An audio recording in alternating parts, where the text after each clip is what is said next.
All right, let's talk about Google. You know, they're famous for creating these absolutely world-changing products. But they're also kind of infamous for killing them, even the ones that people really, really love. So today we're going to do the postmortem on the one that really started it all, the one whose shutdown sparked a full-on user revolt. This is it, Google Reader. It had a short, but honestly, an incredibly influential life from 2005 to 2013. And you know what? Its ghost still haunts the internet to this day. And that really gets to the big question, doesn't it?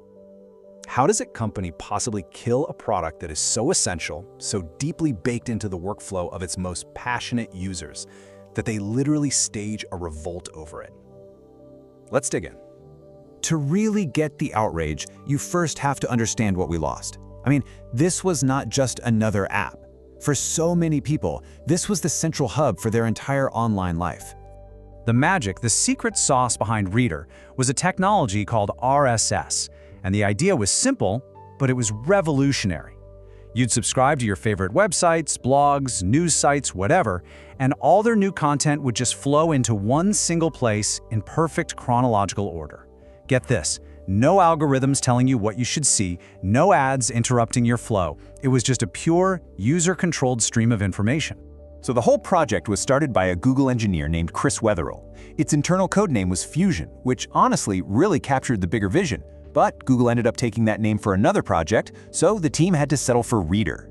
And what's interesting is the developers later said that this name actually limited how people saw the product. They just saw it as a reader. But the real goal was so much bigger, to create the world's best service for delivering and discussing content. Basically, a social network built around information itself. And here is a fantastic little piece of Silicon Valley history for you. On that small team working on Google Reader's early marketing was a guy named Kevin Systrom. You might know him better as the co-founder of Instagram. Yep. Reader just blew up. It quickly became the undisputed industry standard, and for good reason. It wasn't just some passive feed, you know? You could share articles with your friends, you could comment on them, star items to save for later, and meticulously organize all your subscriptions into these neat folders. For journalists, developers, researchers, bloggers, it was, and I'm not exaggerating, an indispensable work tool. And here's a perfect example of its power, the built-in offline mode. It used the technology called Google Gears. You could download up to 2,000 articles and read them anywhere, no internet connection needed.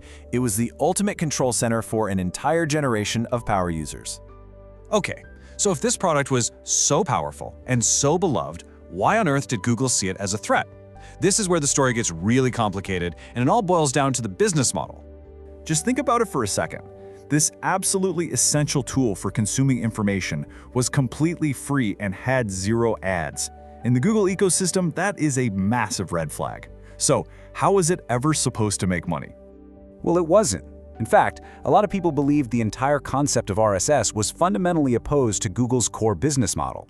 As one user on Hacker News put it perfectly, RSS cost Google long-term ad revenue because it deprived sites of live visitors.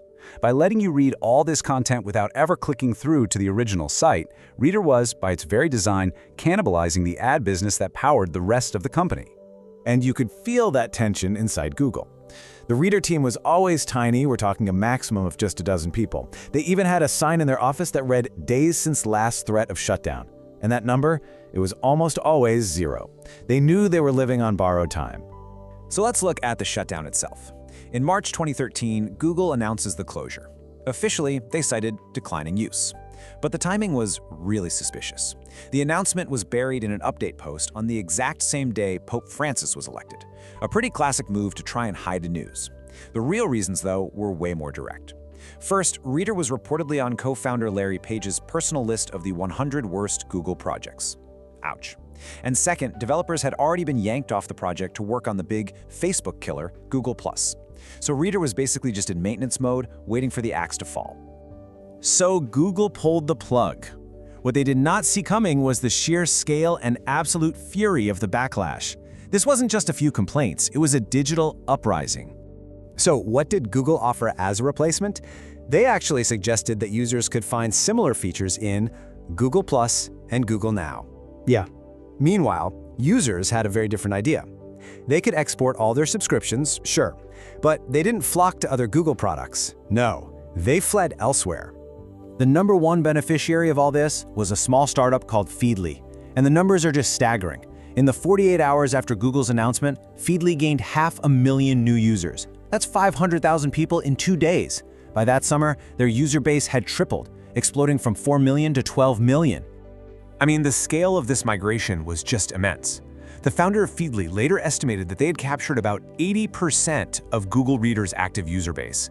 That is a massive transfer of an entire digital population from a tech giant to a tiny 12-person startup.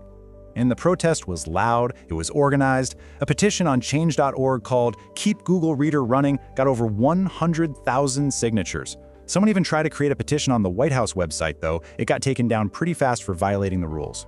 But see, this wasn't just about losing a tool. It was about a principle. As one user put it perfectly in the petition, the issue is not just about our data, it's about the trust we place in Google. People felt betrayed. Journalists at TechCrunch actually compared the shutdown to Google just turning off its search engine. That's how critical it was for their audience. On the day it finally shut down, users held this symbolic protest by pressing "Mark all as read" one last time. So, a product died, people got angry. Big deal, right? But why does this one story from 2013 still matter so much? Because the death of Google Reader wasn't just an ending, it was a beginning. This was the watershed moment. The shutdown of Reader is what cemented Google's reputation as a company that will ruthlessly kill products no matter how much you love them. It directly inspired the creation of the Killed by Google website, which is now this digital graveyard, a memorial for all the services Google has shut down since. But the impact is so much deeper than just reputation. See, Reader was a symbol of the open web, a world where you, the user, directly subscribe to sources and control your own feed. Its death accelerated this mass migration into the walled gardens of platforms like Facebook, Twitter, and even Google's own Google News, places where an algorithm decides what you see. And we're still debating the consequences. Many people believe that by killing the most popular tool for following independent creators, Google actually sped up the decline of the independent blogosphere and made it that much harder for smaller voices to be heard outside of the giant social media platforms. Which leaves us with the final, and I think most crucial question. Back in 2013, did Google just kill a product? Or did it kill an entire way of using the internet? One based on choice and control, and in doing so, pave the way for the algorithmic world we all live in today.